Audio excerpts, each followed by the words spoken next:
She was holding the kitchen to my throat, and I was moments away from death. When suddenly the main door opened and a special unit of police was all over my house and instantly arrested her along with my wife. Now that I look back and remember, if they had been only a few minutes more late, I might not have been alive. This event changed my perspective towards life, and I started to ponder about my past experiences. This was the deciding moment when I left my past life behind and started a brand new chapter, full of hope, gratitude, and service to humanity. But this wasn't always the case, and I was one of the most privileged few who grew up with all the facilities that life has to offer. Among my siblings, I was the spoiled one, wandering away from classes and having parties and going on long drive each weekend. Exotic cars were one of my weaknesses. Even in the university, I had 4 in my collection, and Pagani Zonda was my favorite one. Right after university, I took a gap year to travel around the world with my most close buddies, and to sail around the East Coast before joining my family business. It was the experience that really took me to new heights of adventure, as we did scuba diving and spearfishing. After coming back home, I joined the headquarters in Dijon as Chief Technology Officer. My main responsibilities were to research new innovations and to study our competitors and to come up with next 10 years plan to overtake their place and to touch new heights of innovation. I was very passionately devoted to my craft, as I was working pretty hard to overcome all the challenges that our company was facing at that time. I was almost always busy, and my weeks were just flying by.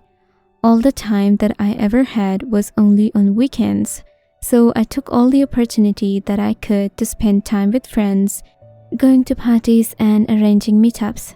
I was crazy about going out, as I was chasing the heights of enjoyment in my life and was not thinking about anything in the future. It was all about just living in the moment as best way I could.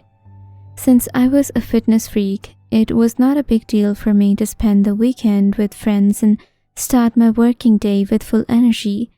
Even on weekdays, right after work, I used to go out with my friends to attend parties and experience the nightlife. There was no such thing as getting tired, even after long hours of work. I was ready to jump into my favorite sports car and cruise around the city. Some days it was Ferrari and other days it were Porsche, but my most favorite one was Ford GT. One day while I was cruising the city with my friend, we got invited to a private club that was recently opened and was only for the elites. That's where I first met Helen. She was a waitress there. With charming looks, witty smile, and quick responses were something that really piqued my interest, and after the party, I invited her to help me arrange an event in my home for my very close friend's birthday, which was coming the next weekend. She agreed. She came early, a few hours before the event, and was very helpful with other workers and was leading them to make the venue beautiful the best way they could. It was one of the major events that I was arranging as a surprise party for my best childhood friend. My whole university class was invited among my other work fellows. We had a blast that night. We were playing party games on Xbox Live, competing with each other in Mario Kart. Since Helen was managing all the employees, she took great care of that evening. I was truly impressed. Even though I had a girlfriend at the time, still I wanted to keep her around, as her charming personality was very striking to me. So I requested her to leave that club and join me in my company as my personal assistant. After some consideration, she finally agreed to me. Her freshness and energy was very intoxicating. Her presence started to light up my days. Even though I was very happy to come to my office, it was still something that I started to look forward to seeing her on a daily basis. I clearly remember after a couple of months we became more of friends. She started to go out with me on long drives and also started to attend other events with me. She was particularly interested in my Ford GT, and this was very evident from the start, and giving me company was one of her top priorities. I had also noticed it, yet I ignored just because of her nice attitude and charming nature. Weeks turned into months and we started exclusively dating, but there were so many loops in our relationship that I couldn't pronounce it official. Because we belonged to totally different classes and she rarely gave me any time on weekends. Because of her private life, I never interfered with any personal matters, as I thought she was giving her parents that time, but I was wrong by far, and that I learned pretty late in my life.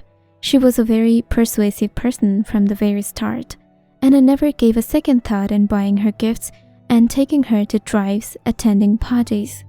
Yet now that I look back, it was all that she wanted, and I was just merely happening to oblige her.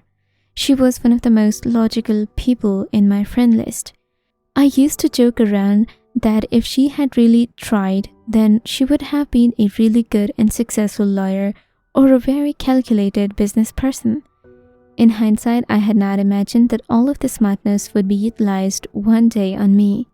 Well, things started to progress further and we were pretty much in love with each other, or so that was just my thoughts. One fine evening while we were cruising around the city, she requested me to stop around a shop. She brought really beautiful flowers for me with a box of chocolates and asked me to let's go and watch the sunset together. While we were sitting around the lake and eating our chocolates, something hard came into my mouth, and to my surprise, it was a silver ring with a very precious stone engraved to it. She sat on her knees and said, "You're the most beautiful person that I've ever met. It would be the most beautiful thing for me to spend the rest of my life with you. Would you marry me, John?"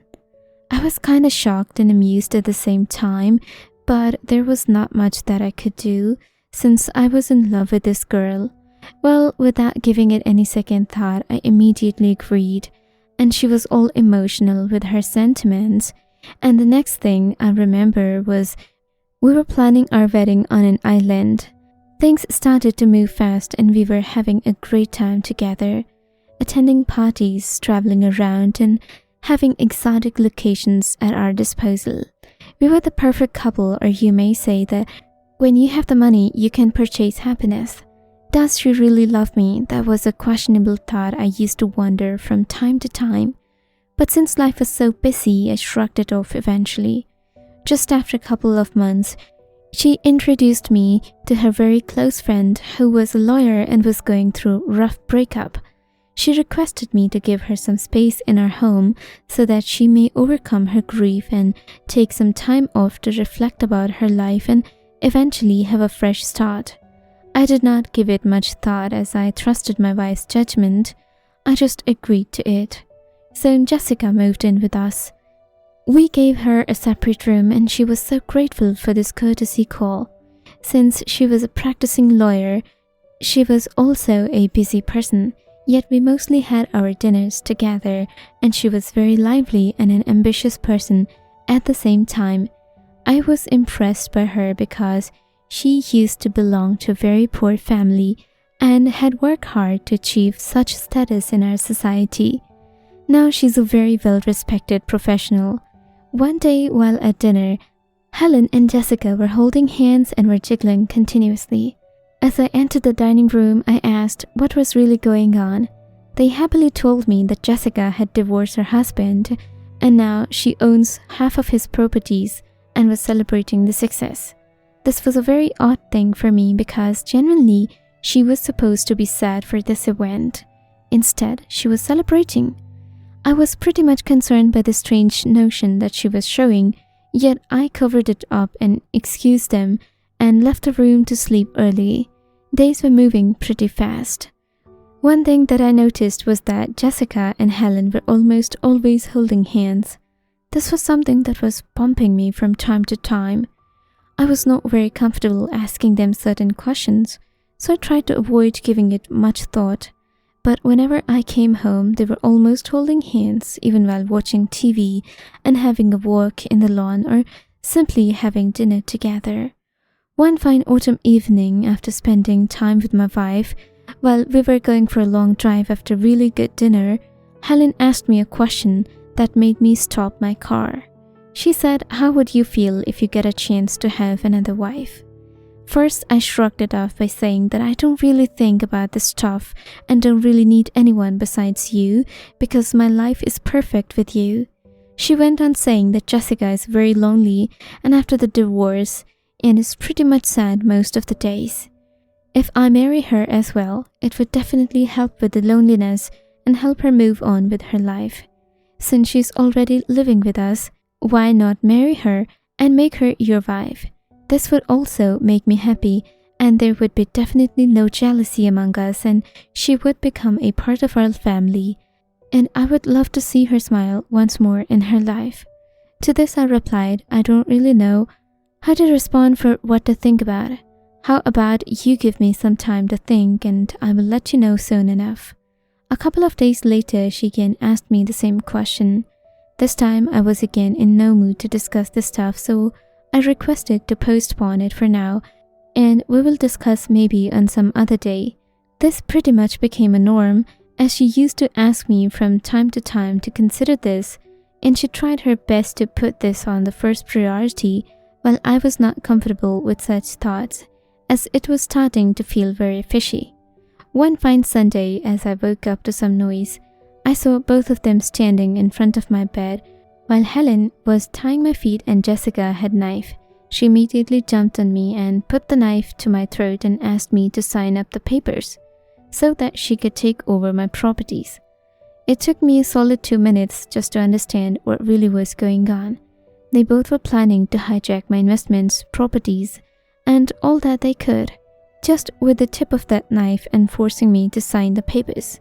Once I protested, Jessica showed no hesitation in cutting a side of my cheek and really horrified me because the seriousness in her eyes was pretty evident and she meant serious business. She was in no time to waste a second and wanted everything for herself. This really gave me a painful jolt because my wife of 2 years was part of this all and now everything was happening so fast. I was thinking if I could devise any plan, I needed more time to think about, so I agreed to sign the papers and they immediately let me loose so I could sit on my table and do what they were requesting. What they don't know was that I had a very strong security system installed all over my house. As soon as I sat on my table, I pressed the SOS call button that immediately connected with 911 and the police were on their way to my home. After a few minutes, Jessica was standing beside me with a knife on my throat. Suddenly the door was burst open and the special forces were all over my home. They immediately arrested both of the girls and on the charges of taking me hostage in my own home. After a couple of days when the investigation was happening, I was informed that the both had planned this from the very start to abduct a rich person and to make him pay with all of his life savings.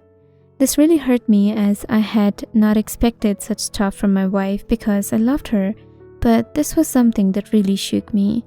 After they both were charged and went to prison, I also became a very different person. I stopped going to parties and stopped trusting strangers with such stuff. I became more of a loner and left most of my friends. I focused all my energies in doing charities and helping orphans with their student loans and educations.